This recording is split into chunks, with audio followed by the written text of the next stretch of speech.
Hello friends, welcome to my YouTube channel. Today we are discuss on ultraviolet absorption spectroscopy. अब हम spectroscopy पे discuss करेंगे। आज हम डिस्कस करेंगे यूवी स्पेक्ट्रोस्कोपी के ऊपर। अब इसका इंट्रोडक्शन करते हैं, मतलब स्पेक्ट्रोस्कोपी क्या होती है, किस तरह इसमें अब्जॉर्प्शन होते हैं कंपाउंड्स का। ऑर्गेनिक केमिस्ट्री में इसका बहुत मोस्ट इम्पोर्टेंट रोल प्ले करती है ये। पहले के सालों में क्या होता था, स्ट्रक्चर की पहचान स्टडी की जाती थी, फिजिकल प्रॉपर्टी को स्टडी करके स्ट्रक्चर को पहचाना जाता था, और केमिकल रिएक्शन क्या हो रही है कंपाउंड की उसके बेस पे। जैसे मेल्टिंग पॉइंट, फिजिकल प्रॉपर्टी में क्या क्या आएंगे, melting point, boiling point, refractive index extra, ये सब की स्टडी करके उनका एनालिसिस किया जाता था स्ट्रक्चर्स का। लेकिन लास्ट 50 ईयर्स से कुछ मेथड है वो डेवलप हुए हैं जिसकी वजह से हम स्ट्रक्चर की एनालिसिस कर सकते हैं। उसमें से मोस्ट इम्पोर्टेंट और मोस्ट कॉमनली मेथड है स्पेक्ट्रोस्कोपिक मेथड। जो स्पेक्ट्रोस्कोपी मेथड है वो कॉमनली इम्प्लॉयड है और बहुत ज़्यादा यूज़ किया जाता है, ये बहुत यूजफुल भी है। इस मेथड में फर्दर इन्वॉल्व करता है ये ultraviolet, infrared, nuclear magnetic resonance and mass spectra. आज हम पढ़ेंगे अल्ट्रावायलेट स्पेक्ट्रा। अब आगे हम करते हैं इलेक्ट्रोमैग्नेटिक रेडिएशन और electromagnetic spectra and spectroscopic studies. अब कई स्पेक्ट्रोस्कोपिक टेक्निक हैं, वो बेस्ड है interaction of compound of light with some other form, मतलब इंटरेक्शन होती है कंपाउंड की लाइट के साथ और इलेक्ट्रोमैग्नेटिक रेडिएशन के साथ, उसके ऊपर बेस्ड है। हमें पता है जो लाइट है और इलेक्ट्रोमैग्नेटिक रेडिएशन है वो दोनों अलग अलग फॉर्म है एनर्जी की, और उनका ड्यूअल करैक्टर होता है, मतलब ये दोनों वेव को और पार्टिकल के नेचर को शो करती हैं, ड्यूअल करैक्टर की होती हैं। जो इलेक्ट्रोमैग्नेटिक रेडिएशन है इनके अंदर इलेक्ट्रिक और मैग्नेटिक फील्ड दोनों पाई जाती हैं, इलेक्ट्रिक प्लस मैग्नेटिक फील्ड दोनों पाई जाती हैं, और ये दोनों एक दूसरे के परपेंडिकुलर होती हैं, और इन दोनों की मतलब कि मोशन होता है इन दोनों का वो भी परपेंडिकुलर होता है, डायरेक्शन ऑफ मोशन के परपेंडिकुलर होते हैं दोनों और एक दूसरे के परपेंडिकुलर भी होती हैं। अब आगे हम कुछ टर्म्स करेंगे जो स्पेक्ट्रोस्कोपी में यूज की जाती है। फर्स्ट है वेवलेंथ। वेवलेंथ क्या होती है, डिस्टेंस होता है दो एडजेसेंट क्रस्ट या ट्रफ का, कोई भी ये वेव होगी यहाँ पे दो एडजेसेंट क्रस्ट या ट्रफ का डिफरेंस होगा, तो इसको हम लैम्डा से डिनोट करते हैं। इसको हम माइक्रोमीटर या नैनोमीटर किसी में भी माप सकते हैं। अब आगे है फ्रीक्वेंसी। फ्रीक्वेंसी क्या है, number of wave pass across A point in 1 second, मतलब एक सेकेंड के अंदर कितनी वेव पास हो रही है एक पॉइंट के अक्रॉस, उसको हम frequency equal to new equal to c by में लैम्डा। सी क्या है, वेलोसिटी कांस्टेंट है, 3 इंटू में 10 रेज की पावर 8 इसकी वैल्यू होती है, और लैम्डा क्या है, वेवलेंथ है। आगे है वेव नंबर। वेव नंबर क्या है, रेसिप्रोकल है वेवलेंथ के, और ये रिप्रेजेंट करता है नंबर ऑफ वेव कितनी है, और सेंटीमीटर में ये रिप्रेजेंट करता है। अब वेव नंबर को हम न्यू डैश से रिप्रेजेंट करेंगे, रेसिप्रोकल 1 बाय लैम्डा। अब हम यहाँ से लैम्डा की वैल्यू निकाल सकते हैं, lambda is equal to c by में न्यू। अब ये इसकी रेसिप्रोकल करके बाय में न्यू बाय में सी, इसकी वेव नंबर की वैल्यू आ गई। अब आगे है energy of electromagnetic radiations. Electromagnetic radiations की एनर्जी, जो इलेक्ट्रोमैग्नेटिक रेडिएशन है वो डिस्क्रीट एनर्जी से एसोसिएटेड होते हैं, उसको हम क्वांटा या फोटॉन्स भी बोलते हैं, और जो फोटॉन्स है वो डायरेक्टली प्रोपोर्शनल होते हैं फ्रीक्वेंसी को और इनवर्सली प्रोपोर्शनल होते हैं वेवलेंथ के। हमने बोला कि एनर्जी होगी फोटोन की वो डायरेक्टली प्रोपोर्शनल फ्रीक्वेंसी को और इनवर्सली प्रोपोर्शनल वेवलेंथ के, तो डायरेक्टली प्रोपोर्शनल तो वेवलेंथ के, सॉरी डायरेक्टली प्रोपोर्शनल तो फ्रीक्वेंसी के, h बाई में c फ्रीक्वेंसी ली हमने, और इनवर्सली प्रोपोर्शनल है वेवलेंथ के, तो हम एनर्जी को h न्यू भी लिख सकते हैं, या h बाई c न्यू है फ्रीक्वेंसी। अब है इलेक्ट्रोमैग्नेटिक स्पेक्ट्रम। इलेक्ट्रोमैग्नेटिक स्पेक्ट्रम क्या होता है, एंटायर अरेंजमेंट होता है इलेक्ट्रोमैग्नेटिक रेडिएशन का। इनकी इंक्रीजिंग ऑर्डर हो सकती है वेवलेंथ की और डिक्रीजिंग ऑर्डर हो सकती है फ्रीक्वेंसी की।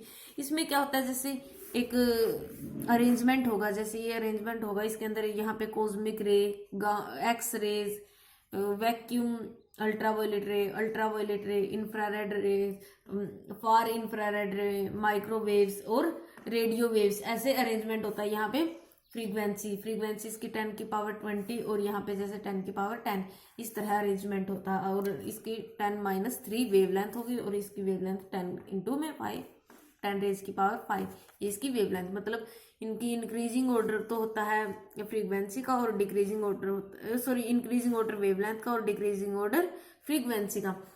अब आगे प्रिंसिपल ऑफ अब्जॉर्प्शन स्पेक्ट्रोस्कोपी। अब ये हम अब्जॉर्प्शन स्पेक्ट्रोस्कोपी का प्रिंसिपल कर रहे हैं, ना कि अल्ट्रावायलेट स्पेक्ट्रोस्कोपी का।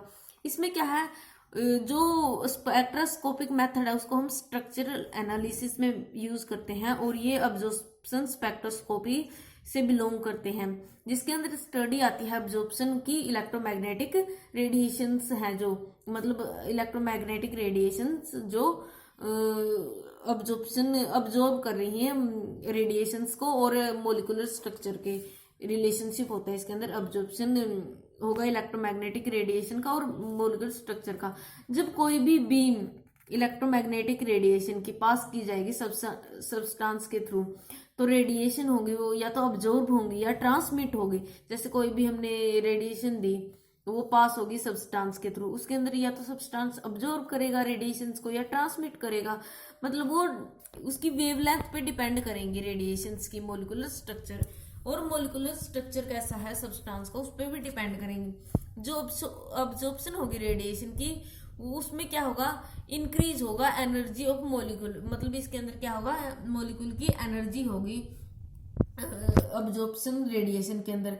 तो जो इंक्रीज होगी एनर्जी मॉलिक्यूल की, उसको हमें पता है वो क्या करेगी, इलेक्ट्रॉन एक्साइटेशन करेगी। मतलब जैसे ये इलेक्ट्रॉन यहाँ पे प्रेजेंट है तो ये फर्दर एक्साइट हो गए, अगले ऑर्बिटल में चले जाएंगे। तो इस तरह ये अब्जॉर्प्शन है रेडिएशन, मतलब एनर्जी है वो इसकी एक्साइटेशन इंक्रीज करेगी और इलेक्ट्रॉन को हायर लेवल पे रेज करेगी। या फिर इसमें क्या करेगी, वाइब्रेशनल और रोटेशनल एनर्जी है मॉलिक्यूल की वो इंक्रीज होगी। हमें पता है जो एनर्जी है वो किस चीज पे डिपेंड कर रही थी, डायरेक्टली प्रोपोर्शनल तो फ्रीक्वेंसी के और इनवर्सली प्रोपोर्शनल थी वेवलेंथ के। तो इसकी या तो वेवलेंथ डिक्रीज होगी या फिर फ्रीक्वेंसी इंक्रीज होगी एनर्जी की। जो इलेक्ट्रॉनिक इसमें क्या है, जो इलेक्ट्रॉनिक एक्साइटेशन होगी जब हायर एनर्जी रेडिएशंस होंगी, मतलब हायर एनर्जी रेडिएशंस होंगी, तो उसमें क्या होगा, अल्ट्रावायलेट, यूवी और विजिबल रेडिएशंस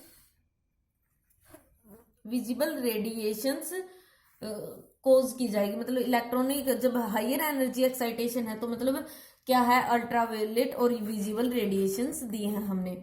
और जब वाइब्रेशन रोटेशनल एनर्जी लेवल होगी, मतलब क्या हमने ये भी बोला था कि यहाँ पे वाइब्रेशनल और रोटेशनल एनर्जी लेवल इंक्रीज हो रहे हैं मॉलिक्यूल के, तो उसमें क्या है, हमने infrared low energy infrared radiations दी हैं। अब एक इम्पोर्टेंट कंडीशन क्या है इलेक्ट्रोमैग्नेटिक रेडिएशन की, वो ऑब्जॉर्व करती है एनर्जी को।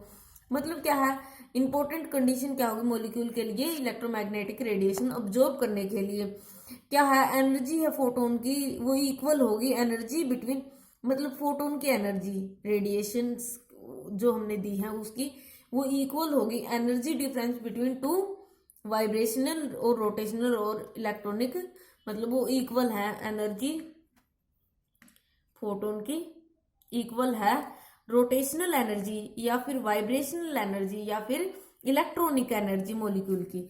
तो फिर क्या होगा, अब्जॉर्प्शन होगी रेडिएशंस की, वो ऑब्जॉर्व करी जाएगी इंस्ट्रूमेंटली, मतलब एक इंस्ट्रूमेंट है उसके थ्रू हम अब्जॉर्प्शन है रेडिएशन की वो ऑब्जॉर्व करें, मतलब एनालिसिस करेंगे, ऑब्जर्व करेंगे।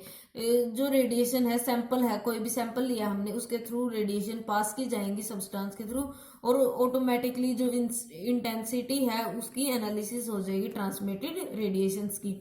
तो एक रिकॉर्ड बनाएंगे हम बाद में उसका अमाउंट ऑफ रेडिएशन ऑब्जर्व, कितनी उसने रेडिएशन ऑब्जर्व, मतलब एक ग्राफ की फॉर्म में, जैसे ये ग्राफ बनाएंगे कितनी रेडिएशन ऑब्जर्व की है और ट्रांसमिट की सैंपल के थ्रू, और वेवलेंथ, मतलब यहाँ पे लैम्डा और यहाँ पे रेडिएशन ऑब्जर्व और ट्रांसमिटेड, ये ग्राफ बनाएंगे वेवलेंथ का।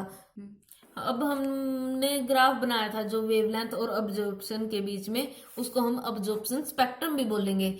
अब हमें पता है कि अब्जॉर्प्शन स्पेक्ट्रम के अंदर क्या है कि एक ये लाइन की सीरीज होती है, जैसे इस तरह लाइंस प्रेजेंट होती हैं, लेकिन ये एक्चुअली लाइंस नहीं होती, ये स्पेक्ट्रम होता है अब्जॉर्प्शन बैंड का, जिसके अंदर पीक होती है मैक्सिमम इंटेंसिटी की, मतलब पीक और बैंड्स प्रेजेंट होते हैं इसके अंदर। और क्या होगा इसके अंदर, जो इंस्ट्रूमेंट यूज किया जाएगा स्पेक्ट्रोस्कोपी में रिकॉर्ड करने के लिए, उसको हम स्पेक्ट्रोमीटर या स्पेक्ट्रोफोटोमीटर भी बोलते हैं। अब आगे है अल्ट्रावायलेट स्पेक्ट्रोस्कोपी। अल्ट्रावायलेट स्पेक्ट्रोस्कोपी के बारे में अब हम स्टार्टिंग पढ़ना शुरू करेंगे। अल्ट्रावायलेट स्पेक्ट्रोस्कोपी के अंदर क्या होता है, अब्जॉर्प्शन होती है लाइट की विजिबल या अल्ट्रावायलेट रीजन के अंदर। विजिबल रीजन की रेंज क्या है, 400 से 800 नैनोमीटर इसकी वेवलेंथ है ये, और अल्ट्रावायलेट की क्या है, 200 से 400 नैनोमीटर। मतलब जब कोई भी सब्सटेंस या 400 से 800 के बीच या 200 से 400 के बीच की वेवलेंथ को ऑब्जर्व करेगा, तब वो अल्ट्रावायलेट स्पेक्ट्रोस्कोपी शो करेगा। अब जो इसके अंदर क्या है, अब्जॉर्प्शन होगी लाइट की, इन्वॉल्व करेगी इलेक्ट्रॉनिक लेवल होंगे जो वो इंक्रीज करेंगे, मतलब ये इलेक्ट्रॉनिक एनर्जी को इंक्रीज करेंगे इसके अंदर, तो इसको हम इलेक्ट्रॉनिक स्पेक्ट्रोस्कोपी भी बोलते हैं, क्योंकि ये इलेक्ट्रॉनिक लेवल को इंक्रीज कर रहे हैं। अब आगे है अब्जॉर्प्शन लॉ। अब्जॉर्प्शन के लॉ है वो पढ़ेंगे हम। फर्स्ट लॉ है बियर्स लॉ। बियर्स लॉ क्या है, जब कोई भी मोनोक्रोमेटिक लाइट पास की जाएगी सब्सटेंस के थ्रू, तो उसके अंदर हम नॉन अब्जॉर्बिंग सोलवेंट लेंगे। मतलब क्या है, वो सोलवेंट खुद अब्जॉर्ब नहीं कर सकता रेडिएशंस को, तो उसके अंदर क्या होगा, जो अब्जॉर्प्शन लाइट की होगी वो डायरेक्टली प्रोपोर्शनल होगी। log आई नोट बाई में आई इक्वल है, ये डायरेक्टली प्रोपोर्शनल होगी कंसंट्रेशन सी में। मतलब आई नोट बाई आई क्या है, अब्जॉर्प्शन लाइट की। अब लैम्बर्ट्स लो, लैम्बर्ट्स ने क्या कहा कि जो अब्जॉर्प्शन है वो डायरेक्टली प्रोपोर्शनल होगी पाथ लेंथ के, मतलब log आई नोट बाय में I directly proportional path length होगी के ऊपर डिपेंड करेगी। अब बियर्स लैम्बर्ट्स लो, बियर्स लैम्बर्ट्स लो क्या कहता है, जो अब्जॉर्प्शन है लाइट की कोई भी सब्सटेंस की, वो किसी भी पर्टिकुलर वेवलेंथ पे वो डायरेक्टली प्रोपोर्शनल है number of molecule of substance, मतलब कंसंट्रेशन पे भी डायरेक्टली प्रोपोर्शनल है और पाथ लेंथ पे भी डायरेक्टली प्रोपोर्शनल है। ये log आई नोट बाय में I directly proportional c by में एल, कंसंट्रेशन पे भी डायरेक्टली प्रोपोर्शनल और लेंथ पे भी। ये बियर लैम्बर्ट लॉ है, मतलब log आई नोट बाय में I is equal to epsilon nought E C L. Epsilon क्या है, molar absorptivity, molar absorptivity, molar absorptivity है, और आई नोट क्या है, इंटेंसिटी है इंसिडेंट लाइट की, मतलब कोई भी लाइट जो गिरी थी पहले सब्सटेंस पे उसकी इंटेंसिटी है, और आई क्या है, ट्रांसमिटेड लाइट, वो बाद में जो ट्रांसमिट हुई लाइट उसकी इंटेंसिटी है। आगे अब आगे है मोलर एब्जॉर्बिटी। हमने molar absorptivity epsilon Beer Lambert law में पढ़ी थी। बियर लैम्बर्ट लॉ क्या था, log आई नोट बाय में I is equal to epsilon C L. तो अब हम एप्सिलॉन को वैल्यू डिफाइन करना चाहते हैं, तो इसको सी बाय में एल, इस तरह ये वैल्यू मोलर एब्जॉर्बिटी की हो गई। तो ये प्रोपोर्शनैलिटी कांस्टेंट है एक, जो रिलेट करता है absorbance A, particular wavelength lambda and molar concentration of absorptivity, मतलब मोलर कंसंट्रेशन हो गई अब्जॉर्बिंग सब्सटेंस की, और पाथ लेंथ पे ए आई नोट बाय में आई को हम ए भी लिख सकते हैं, अब्जॉर्बेंस भी लिख सकते हैं। बियर्स लैम्बर्ट लॉ की कुछ लिमिटेशंस भी थी। फर्स्ट लिमिटेशन क्या थी कि जो बियर्स लैम्बर्ट लॉ वो सिंगल स्पीसीज पे ओबे था, सिंगल स्पीसीज पे ओबे करता था। ये मतलब क्या है, अगर कोई भी सैंपल डिफरेंट फॉर्म कंटेन करेगा स्ट्रक्चर की, जैसे कि कीटो इनोल फॉर्म है, कीटो और इनोल फॉर्म है, तो वो ट्यूटोमेराइज शो करेगा, ट्यूटोमर फॉर्म होते हैं कीटोइनोल, हमें पता है, तो ये लो वहां पे ओबे नहीं होगा। और ये जैसे सोल्यूट सैंपल और सोलवेंट इंट्रैक्शन, मतलब सोल्यूट की और सोलवेंट की इंट्रैक्शन होगी, तब भी इसको हम ओबे नहीं कर सकते। आगे है mechanism of recording of UV spectroscopy या प्रेजेंटेशन ऑफ स्पेक्ट्रोस्कोपी। फर्स्ट इसका हम पहले यूवी स्पेक्ट्रोस्कोपी का रीजन हमें पता है क्या होता है, 200 से 400 तो होता है अल्ट्रावायलेट का, और जो 400 से 800 होता है विजिबल रीजन का। तो अब हम इसका प्रोसीजर करेंगे। प्रोसीजर में क्या है, अगर हमें यूवी स्पेक्ट्रोस्कोपी का रिकॉर्डिंग चाहिए तो हम एक कंपाउंड लेंगे जिसमें जिसके अंदर सुटेबल सॉल्वेंट डिसोल्व किया जाएगा, और वो मतलब कि खुद लाइट को ऑब्जॉर्ब नहीं करेगा, मतलब सॉल्वेंट होगा जो वो लाइट को ऑब्जॉर्ब नहीं करेगा जब हम एग्जामिनेशन करेंगे। तो सॉल्वेंट को हम 95% इथेनॉल, हेक्सेन और वाटर को हम सॉल्वेंट की तरह यूज करेंगे, ये खुद अब्जॉर्ब नहीं करेंगे इस यूवी लाइट की वेवलेंथ को। अब जो सॉल्यूशन होगा जो कंपाउंड के अंदर रखा जाएगा, जिसको हम कंटेनर के अंदर रखेंगे, वो भी खुद भी, जैसे कोई भी सॉल्यूशन लिया ये कंटेनर के अंदर डाला तो ये खुद कंटेनर भी लाइट को ऑब्जॉर्ब नहीं करेगा, और अब ये लाइट को ऑब्जॉर्ब नहीं करेगा तो ये जनरली क्वार्ट्ज सेल का बना होगा। क्वार्ट्ज सेल है जो ऑब्जॉर्ब नहीं करती लाइट को, और इसकी पाथ लेंथ क्या होगी 1 सेंटीमीटर। और इसी टाइम पे हम सॉल्वेंट को अलग अलग क्वार्ट्ज सेल के अंदर लेंगे जिसको हम रेफरेंस सेल बोलेंगे, और इसको हम सैंपल सेल बोलेंगे जो हमने सैंपल के लिए ली है, और दूसरी है जो रखी है हमने क्वार्ट्ज सेल जिसके अंदर सॉल्यूशन भी डाला है, उसको हम सैंपल सेल बोलेंगे। अब जो सैंपल सेल है सॉल्यूशन की और सॉल्वेंट है जो इसके अंदर डाला गया, हम इसको उसके अंदर रिकॉर्डिंग के अंदर डाल के फिर हम मशीन के अंदर डाल के इसको हम यूवी रेडिएशन और विजिबल रेडिएशन है पास करेंगे स्पेक्ट्रोफोटोमीटर के अंदर डाल के। अब हम इसका प्रोसीजर करेंगे कैसे होता है। फर्स्ट है, ये डायग्राम है, इसके अंदर फर्स्ट होगा source of radiation. Source of radiation क्या होगी, जो ये इमिट करेगा ऑल वेवलेंथ, सारी वेवलेंथ होगी जो विजिबल रेडिएशंस की वो एमिट करेगा। तो ये यहाँ पे सोर्स ऑफ रेडिएशन क्या ले सकते हैं हम, विजिबल यूवी के लिए लेंगे हम हाइड्रोजन डिस्चार्ज लैंप, और यहाँ पे जो विजिबल रीजन के लिए लेंगे टंगस्टन फिलामेंट लैंप, ये विजिबल के लिए है। तो सोर्स ऑफ रेडिएशन क्या, यूवी के लिए हाइड्रोजन डिस्चार्ज लैंप और विजिबल रीजन के लिए टंगस्टन फिलामेंट लैंप। आगे है मोनोक्रोमेटर। मोनोक्रोमेटर क्या है, सेपरेट करता है, ये रेडिएशंस को सेपरेट करेगा दो अलग अलग वेवलेंथ के अंदर, और ये वेवलेंथ है जो स्प्लिट हो जाएंगी दो बीम के अंदर जो पास करेंगी, एक तो सैंपल सेल के थ्रू पास करेगी और दूसरी रेफरेंस सेल के थ्रू पास करेगी। अब डिटेक्टर क्या है, कंटिन्यूसली मेजर करता है इंटेंसिटी रेशो की जो ट्रांसमिट हो रही है सैंपल सेल के और सॉल्वेंट के थ्रू। अब रिकॉर्डर क्या है, ये एक चार्ट है, मतलब रिकॉर्ड बनाया है हमने, ग्राफ है जो अब्जॉर्बेंस वर्सेस लैम्डा, मतलब वेवलेंथ के और ऑब्जॉर्प्शन के बीच में रिकॉर्डिंग किया जाता है। इस तरह का ग्राफ हम डोनेट करते हैं जिससे हमें पता चल जाता है कि ये स्ट्रक्चर कौन सी है। ये था आज का हमारा topic. Thank you so much friends, please like and subscribe my channel.